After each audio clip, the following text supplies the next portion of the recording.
Well, hello, good morning and welcome back to my channel, and welcome to this edition of Malaysia. And as you can see by the sign behind me, this is a sign demarking the border between Perlis to the north, which I've just visited, just come from. In fact, I've just got off the ferry from Langkawi, which is actually in Kedah state. But if you want to watch those videos, you can watch them in the top right of your screen. But this video is going to concentrate on the state of Kedah,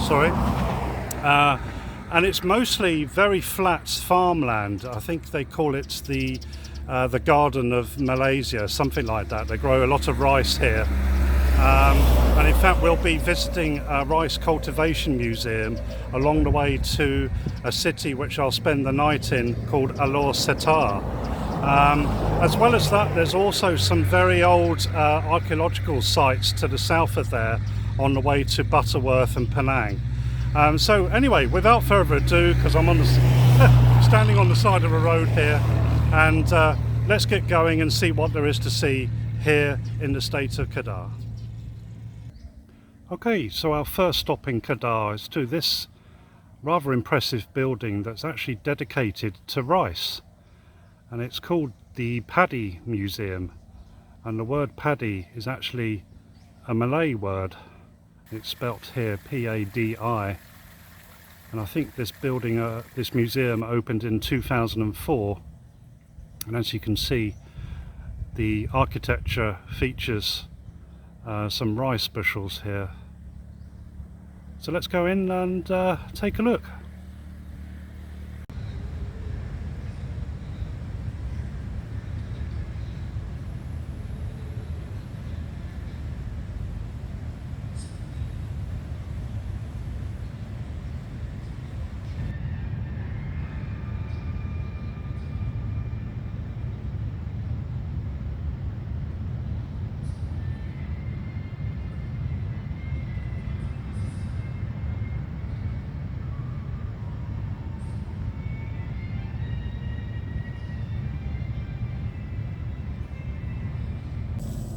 Okay, so one of the centerpieces here is this diorama that's actually moving. If you can see, very, very slowly. Can you see that? And the paintings on the wall here were actually done by artists from North Korea, no less. Aren't they amazing? They're absolutely spectacular. Very well done.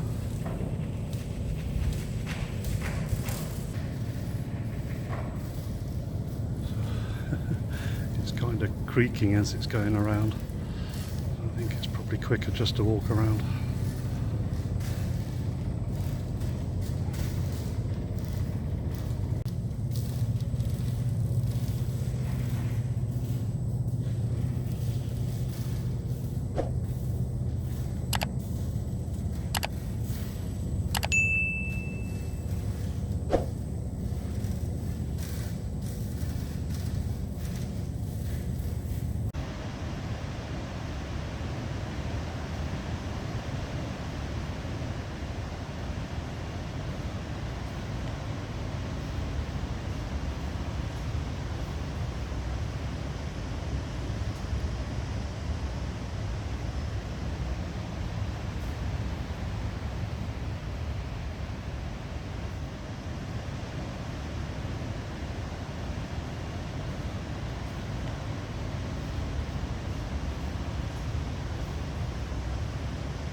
So this hill here is said to have been formed 250 million years ago, and it's said to be in the shape of an elephant, but I wonder where you can view that from.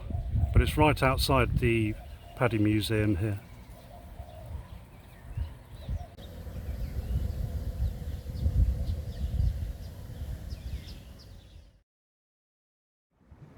Okay, so we've now reached the state capital of Kedah, which is called Alor Setar.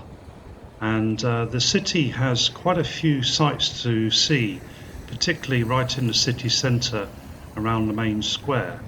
So what I'll do in this video is that I'll show you some of the highlights that are here to see. But if you want to see more from the city, you can do so by clicking on the link to the Alor Setar video, which is located in the top right of your screen now. The city's name comes from two Malay words, Alor meaning small stream and Setar meaning plum mango, a tree which is related to the regular mango tree. The city was established on the 31st of December 1735 by Kedah's 19th ruler and was the state's 8th administrative centre since the establishment of the Kedah Sultanate in 1136. Like a lot of northern Malaysia, the city and state of Kedah were under the control of the Siamese until the Anglo-Siamese Treaty of 1909, which transferred them to British control and established the modern Thai Malaysian border that we see today. Okay, so let's get going and start exploring the city.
So this is the Museum for Kedah State, and I believe it dates back to 1936, and it opened as a museum in 1957.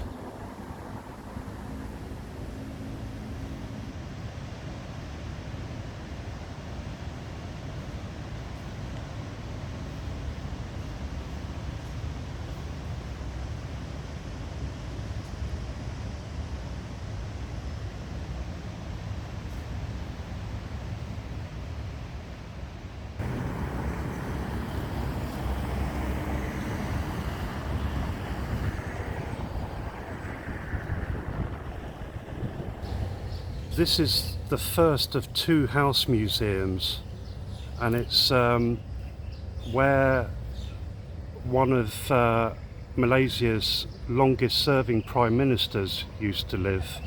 I think he served between 1981 and 2003, and he was born in 1925, and I believe he's still alive. By the time I edit this, I'll just doubly make sure.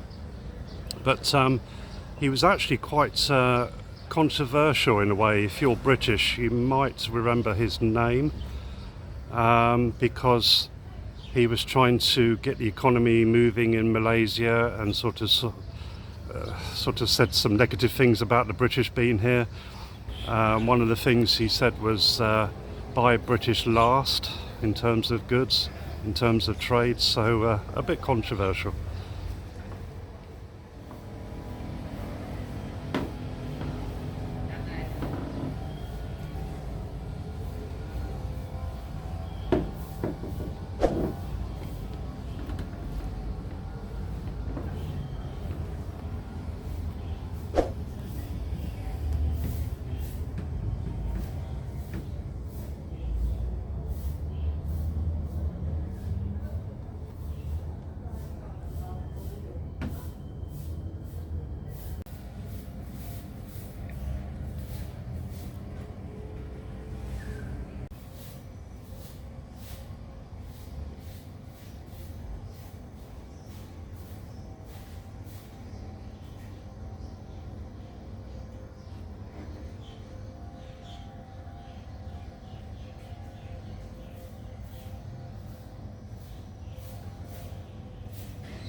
Okay, so this is our last stop in Alor Setar, and this is the house of one of Kedah's princes, who's known as being the guy who gained Malaysia their independence and became their first prime minister after independence. So this house is actually known as Independence House. And I'll put the dates of when he was the Prime Minister of the country up on the screen now.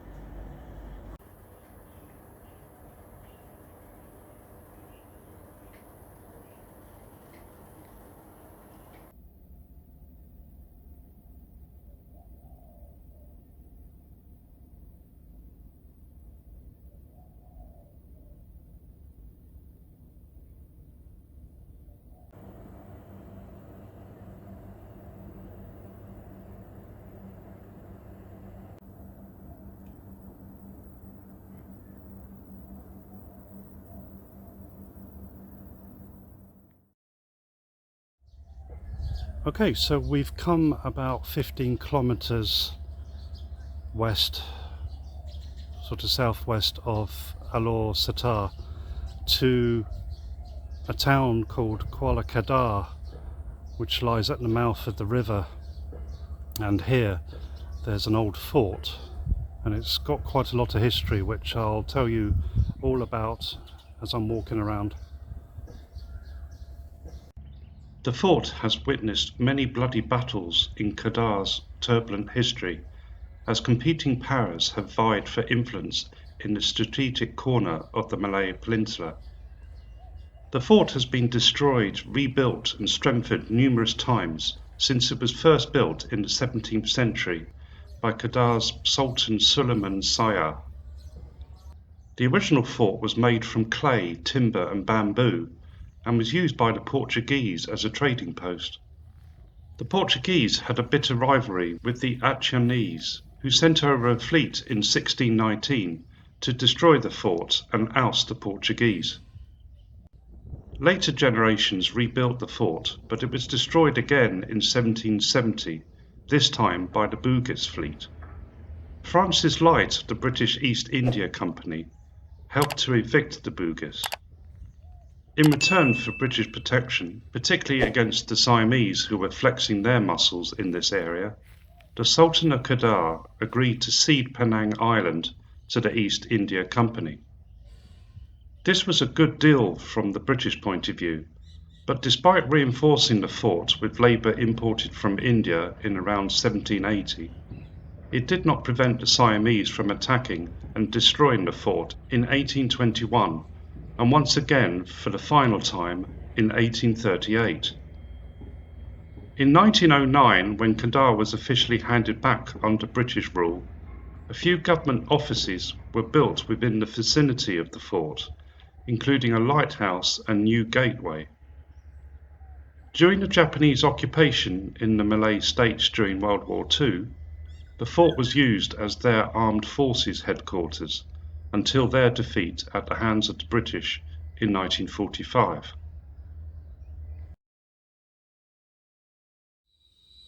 Right then, so we're making our way up a hill called Jerai, Gunung Jerai, I think it's how it's pronounced.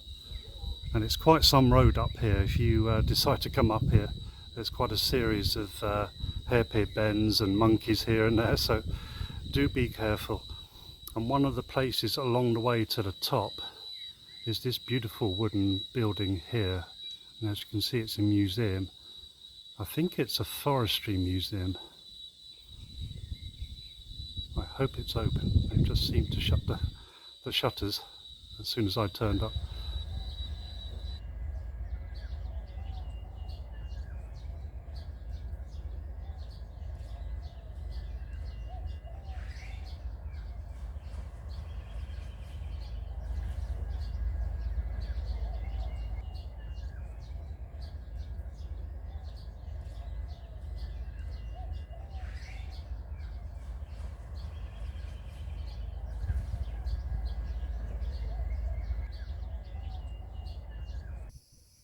Okay, I think this is some kind of restaurant as part of a resort I've just walked through.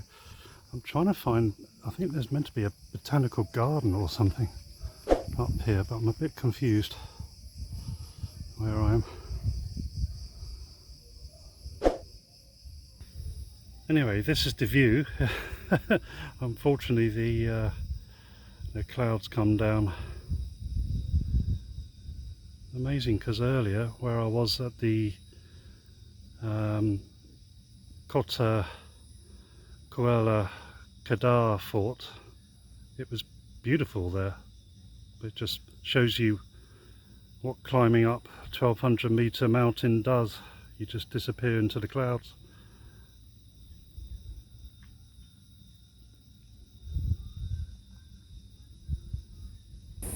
So this is the top of the mountain, Mount Jerai, at about 1200 meters.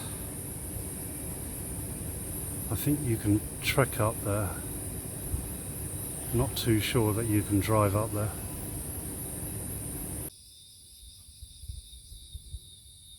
Certainly looks a very nice place to stay up here if you've got some time and spend a night or two.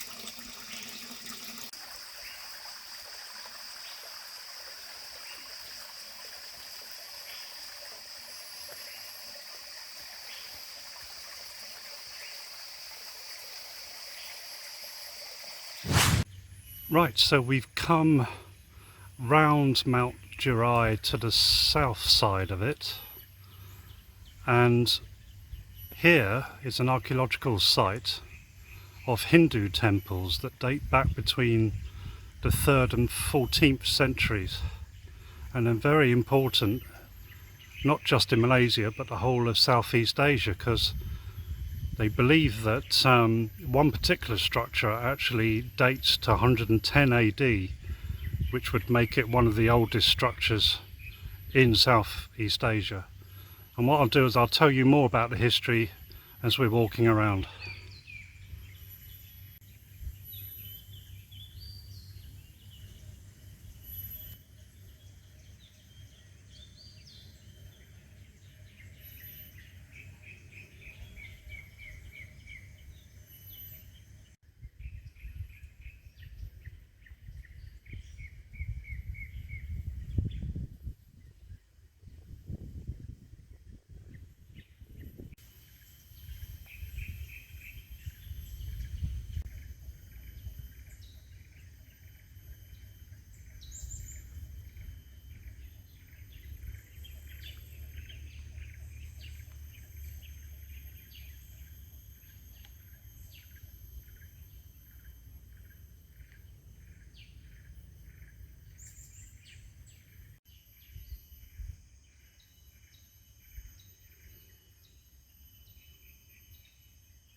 As well as the archaeological sites, they also have a museum here, so we'll take a look around that as well.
So this is another archaeological site. This is Sungai, Batu.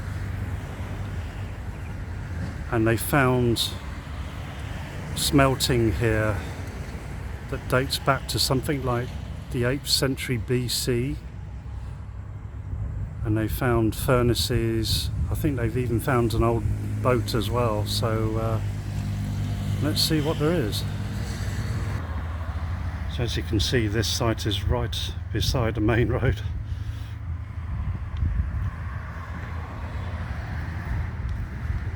And it's pretty big.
Okay, so I'm going to end this video here at this bridge, because this bridge marks the border between Penang State and Kedah, and it was actually blown up by the British during the war, I think in 1942 maybe, to stop the Japanese advancing down the Malay Peninsula and on to Singapore. But they apparently they rebuilt some sections of it, or they swam across first, rebuilt some sections of it, and then carried on down to Singapore. So if you like this video, then why not give me a big thumbs up down below, subscribe to my channel, and I'll see you in the next video. Bye for now.